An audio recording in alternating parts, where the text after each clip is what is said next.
സ്വർഗരാജ്യത്തിൽ ചെന്ന നേരത്ത് കർത്താവെന്നോട് ചോദിച്ചു, സ്വന്ത ബന്ധങ്ങൾ വിട്ടു പോന്നപ്പോൾ നൊന്തു നീറിയോ നിൻ മനം? ശങ്ക കൂടാതെ ചൊല്ലി ഞാൻ, കർത്താവേ ഇല്ല തെല്ലുമേ. എത്തി ഞാനെത്തി സന്നിധേ, ഇത്ര നാൾ കാത്ത സന്നിധേ.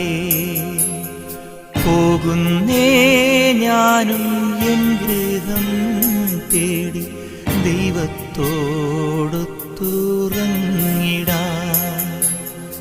എത്തുന്നേ ഞാൻ